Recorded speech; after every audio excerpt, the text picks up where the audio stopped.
Entonces, mis hermanos, el tema del día de hoy se trata acerca de la misión de la iglesia o la gran comisión. Por eso quiero pedirle que me acompañe al libro de Éxodo, al capítulo 19, al verso 6, donde le daremos lectura en el nombre del Señor. Éxodo capítulo 19, verso 6. Y vosotros seréis para mí un reino de sacerdotes y una nación santa. Estas son las palabras que dirás a los hijos de Israel. Mis hermanos, yo quiero que el día de hoy todos tengamos algo en cuenta. Y quiero que tengas en cuenta que si tú te sientes parte de la iglesia, el día de hoy yo te estoy hablando a ti. Probablemente, mis hermanos, mucho es lo que nosotros hemos hablado y sabemos, ¿cierto?, acerca de lo que es la gran comisión. Y de cómo estos cuatro verbos que aparecen, ¿cierto?, en el texto de Mateo vienen a ser un mandato de parte del Señor, o cuatro verbos que se conjugan en el texto para darnos un mandato. Mateo capítulo 28, verso 19 al 20 nos dice lo siguiente: Por tanto, id y haced discípulos a todas las naciones, bautizándolos en el nombre del Padre y del Hijo y del Espíritu Santo, enseñándoles que guarden todas las cosas que os he mandado. Y he aquí, yo estoy con vosotros todos los días hasta el fin del mundo. Amén. Mis hermanos, ir requiere una acción. Hacer discípulos requiere una acción. Bautizar requiere una acción. Enseñar requiere una acción también de parte nuestra. Cuatro verbos que se encuentran de forma imperativa. Y algo imperativo, mis hermanos, es algo ordenado o impuesto por fuerza mayor. No es que yo te estoy sugiriendo algo, nos dice el Señor. Yo te estoy dando una orden de forma imperativa. Tú debes hacerlo porque yo, el Señor, te estoy enviando a ti. Y según nuestro entendimiento, cierto que venimos hace un par de semanas atrás acerca de lo que es la teología del pacto, nosotros ya entendemos que Dios es el creador de todas las cosas y nosotros somos criaturas. Y esto a nosotros nos posiciona automáticamente, como bien dijimos, como vasallos ante un soberano. El hombre debe obedecer, o el hombre debe obediencia a Dios por el simple hecho de ser criatura creada por alguien superior a él. San Juan capítulo 17, verso 18, nos dice lo siguiente: en la oración del Señor, como tú me enviaste al mundo, el Señor diciéndole al Padre, el Hijo al Padre, como tú me enviaste al mundo, yo también los he enviado al mundo. El Señor nos dice que el Padre le ha enviado y que Él nos ha enviado a nosotros, a aquellos que somos y formamos parte de su pueblo, a ese reino de sacerdotes pertenecientes al pueblo santo del Señor. Por eso empezamos a introducirnos con el libro de Éxodo, a ese reino de sacerdotes pertenecientes al pueblo santo. En pocas palabras, Dios nos da el mismo mandato en el Nuevo Testamento que le da al pueblo de Israel ser luz para las demás naciones, ser luz para los gentiles, ser luz en la oscuridad. Veamos qué nos dice Hechos capítulo 20, verso 47.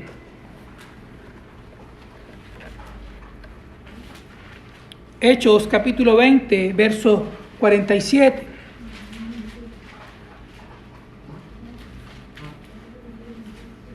Porque así nos lo ha mandado el Señor. Te he puesto como luz para los gentiles, a fin de que lleves la salvación hasta los confines de la tierra. Mis hermanos, nosotros tenemos una obligación con el mundo, y es anunciar a Cristo y a este crucificado. Formar un discípulo, amado hermano, amada iglesia, formar un discípulo es alguien que pertenece o que pertenezca directamente al pacto de Dios con su pueblo, al pacto del Señor. Debemos movernos, mostrar a Cristo. Y para eso nosotros debemos comprender el mandato que tenemos. ¿Y cuál es el mandato que tenemos? ¿O cuál es nuestra responsabilidad? Es entender en qué consiste realmente la Gran Comisión. Y la Gran Comisión, mis hermanos, es mucho más que pararnos a contar testimonio delante de los hombres. Es mucho más de pararnos a contar nuestro testimonio de vida delante de los demás. Comprender la Gran Comisión es conocer tu fe, es conocer a tu Salvador, y que tú puedas presentarlo como el único tesoro existente para aquel que está en aflicción, en necesidad. Tú debes conocer a tu Salvador para presentárselo a aquel que está en necesidad como el tesoro más precioso existente que él puede tener. En eso consiste la Gran Comisión. En presentar a Cristo crucificado por nuestros pecados. Un autor de nombre Voss, él decía y escribió que el ofrecimiento del Evangelio no es una declaración a cualquier pecador individual de que su nombre en particular está en el libro de la vida. No se basa inmediatamente en el decreto de elección, sino en el mandato de Dios, que autoriza al ministro del Evangelio a ofrecer a Cristo y todos sus beneficios a los pecadores. Como tales, por muy gravoso que hayan sido sus crímenes, acompañado de la indicación que todo el que acepte el ofrecimiento de salvación o del Evangelio se salvará. En eso consiste evangelizar y en eso consiste la Gran Comisión. En presentar a Cristo como un tesoro, como alguien que es tu única esperanza en el momento de necesidad y de aflicción.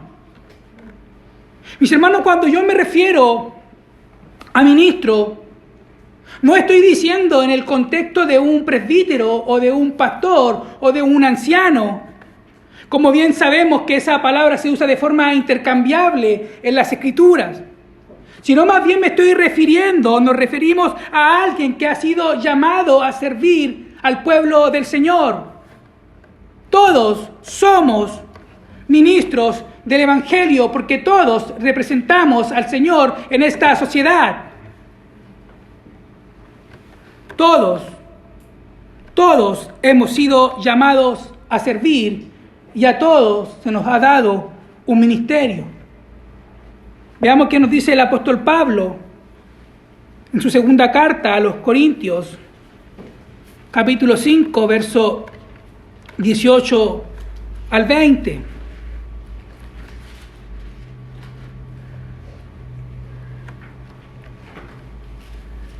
Segunda de Corintios, capítulo 5, verso 18 al 20,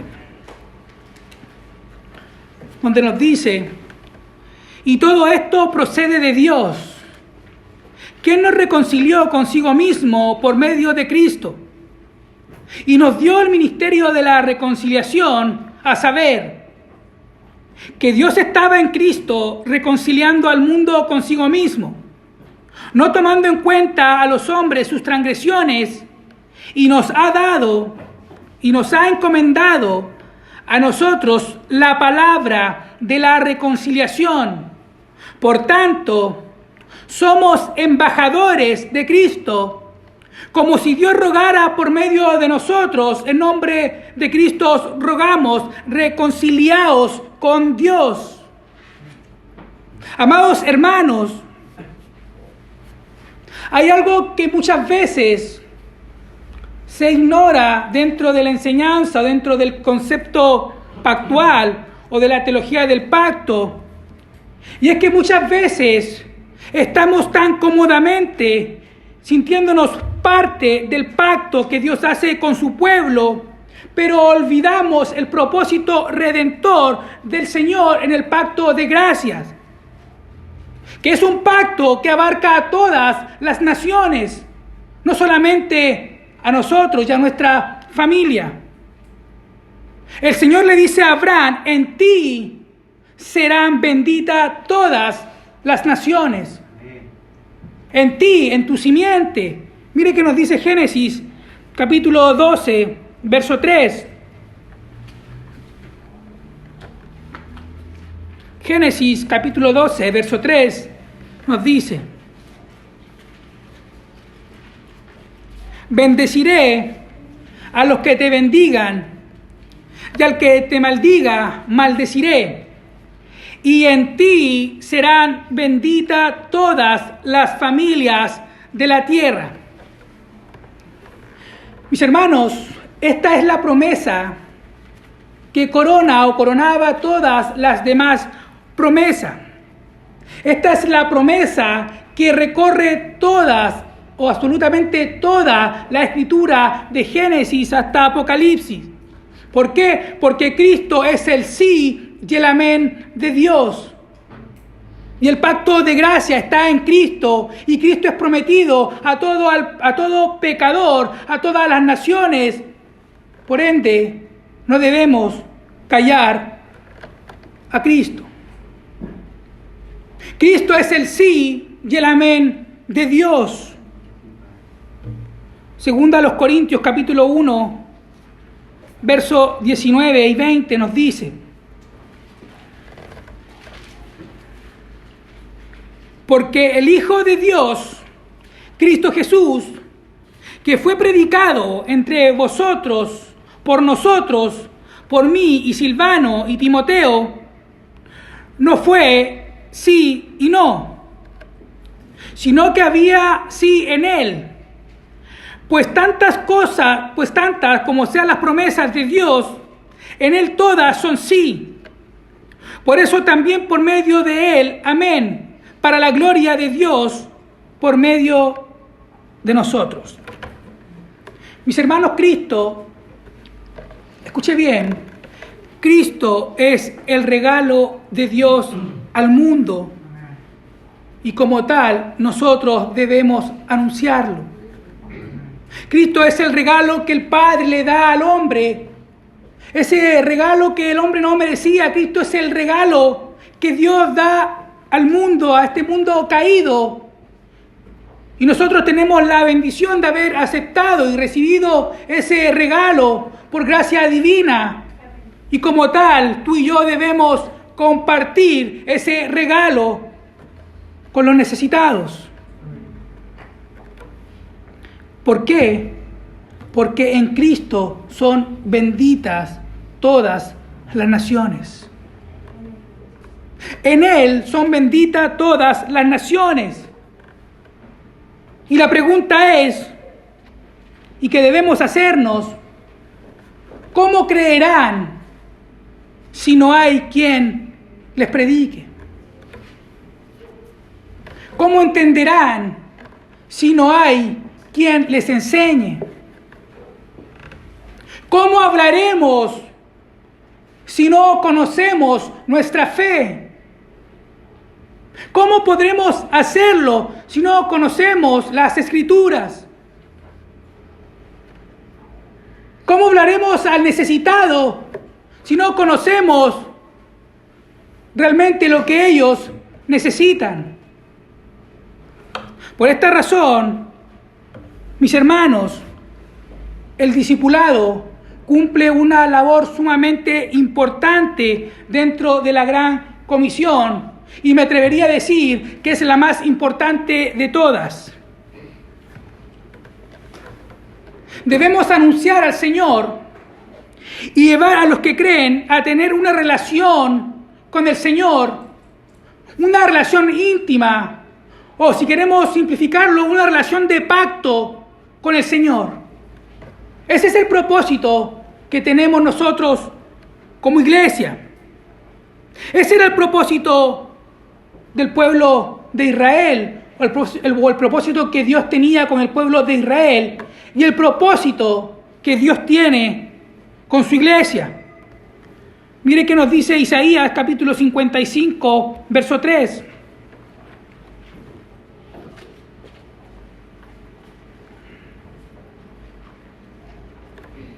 Isaías 55, verso 3. Inclinad vuestro oído y venid a mí. Escuchad y vivirá vuestra alma.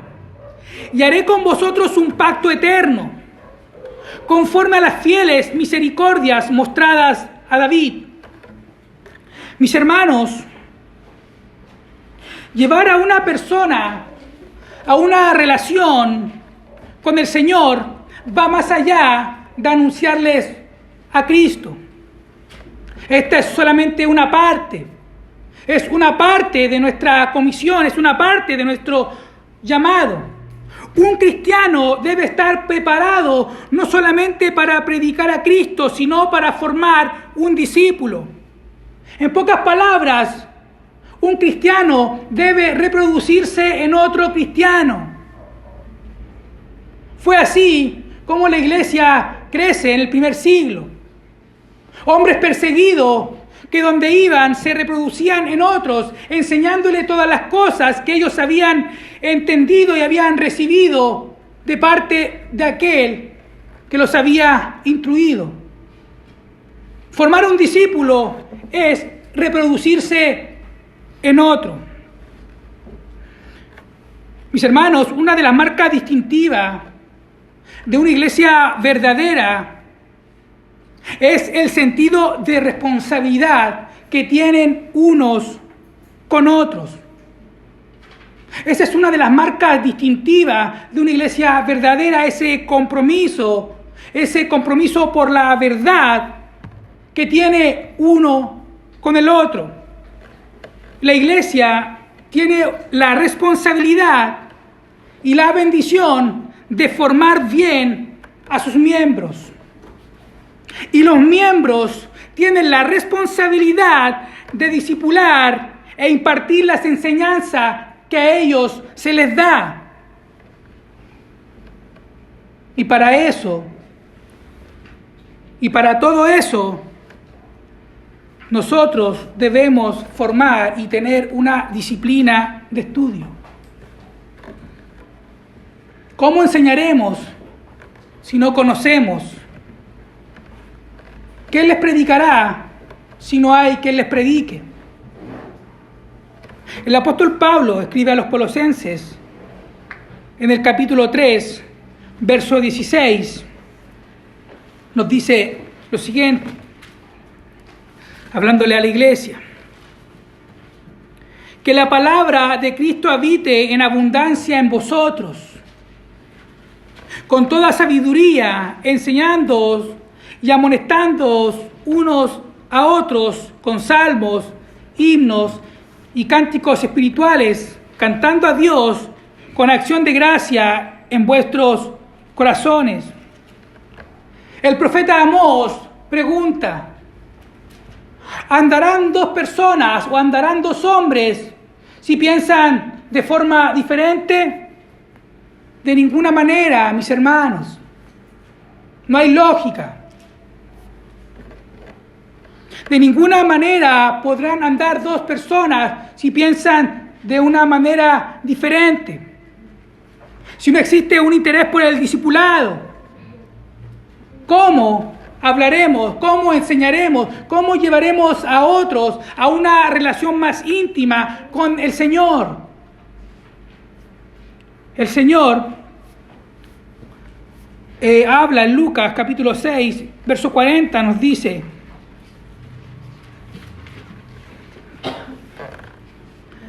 Lucas capítulo 6, verso 40, Él dice: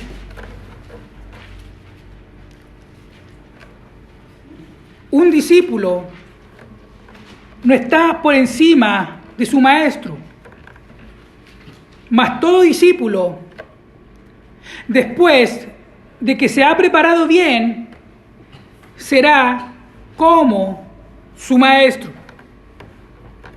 Amados hermanos, situémonos por un momento,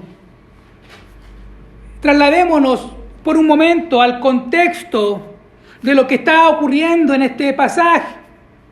Hagamos ese ejercicio por un momento. El oír estas palabras del Señor, cuál fue el impacto de estas palabras en los discípulos de Cristo. ¿Cuál habrá sido la reacción de estos hombres cuando Cristo les dice estas palabras? Si estos hombres eran hombres sin entendimiento y sin letra.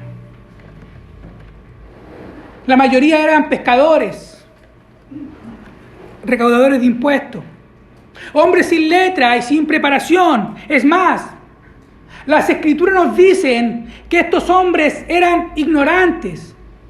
Imagínense por un momento el contexto en cual el Señor les dice: un discípulo no está por encima de su maestro, mas todo discípulo, después de que se ha preparado bien, será como su maestro. Automáticamente estos hombres probablemente tienen que haber dicho: ¿cómo iremos nosotros a formar discípulos? No entendemos, no conocemos. ¿Cómo tomaremos el lugar de los sabios, de los escribas y de los expertos de la ley? ¿Cómo nosotros, que somos simples pescadores, haremos esa labor de ir y discipular? Mis hermanos, la distancia entre los 12 discípulos y los intérpretes de la ley en cuanto a conocimiento era una distancia completamente abismal. Eran los intérpretes de la ley. Hechos capítulo 4, verso 13 nos dice lo siguiente: al ver la confianza de Pedro y de Juan, y dándose cuenta de que eran hombres sin letra y sin preparación, se maravillaban y reconocían que ellos habían estado con Jesús. Mis hermanos, no se necesita un cartel o un certificado de teólogo o vociferar en cuanto a conocimiento teológico para formar un discípulo. Basta con que le dediques tiempo a una persona para transmitirle lo que a ti se te ha enseñado y podrás formar un discípulo. Porque un discípulo no está por sobre su maestro, sino que todo discípulo bien formado llegará a ser como su maestro. No se necesita un título académico para que podamos reproducirnos y formar un discípulo. Que el Señor nos ayude.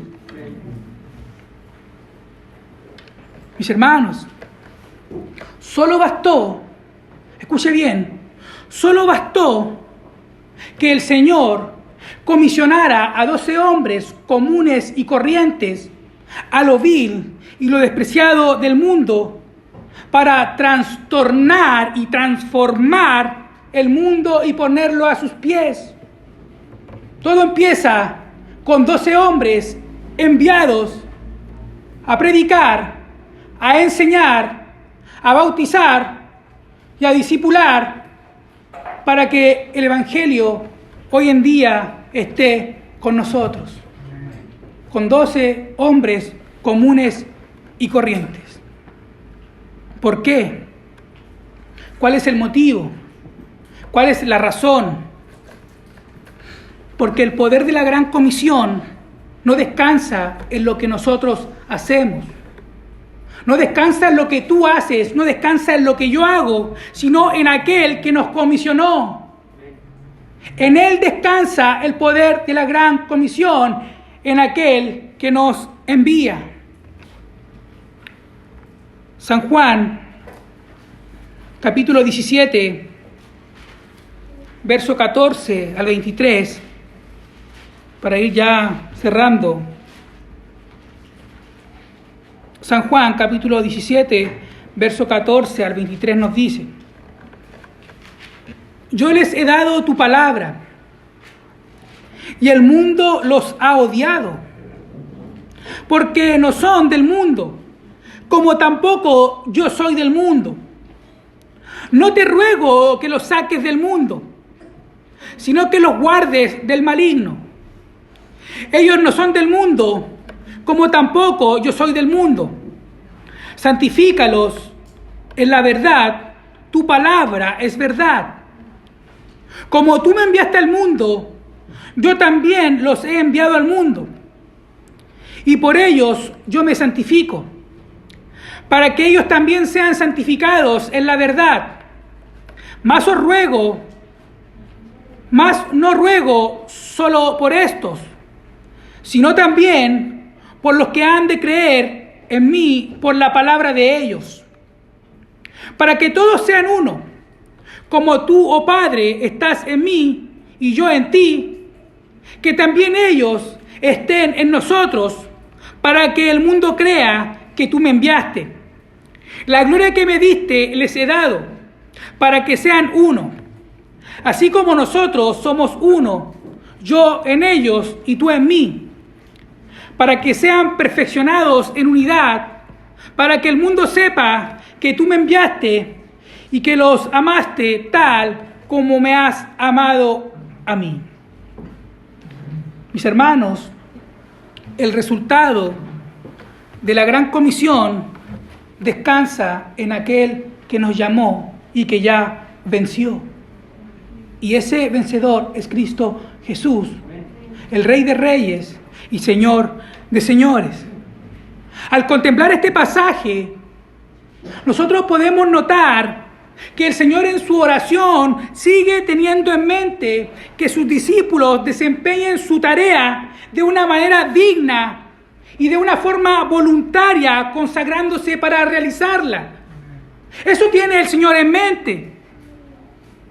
Y el llamado que nos hace el Señor el día de hoy, a nosotros como iglesia, como parte del pueblo del Señor, como esa nación santa, como ese reino de sacerdotes, es a no minimizar la comisión que el Señor nos ha dado de no simplemente llevar el mensaje del Evangelio, sino también llevar a los hombres a tener una relación, un vínculo, un contrato, una intimidad con Él. Eso es la Gran Comisión. No es simplemente pararnos a contar testimonios de vida ni anunciar a Cristo, sino que es anunciar a Cristo, a este resucitado, y enseñar todo lo que yo he podido aprender. Que el Señor nos bendiga y que la paz de Dios sea con cada uno de ustedes. Los invito a cerrar sus ojos.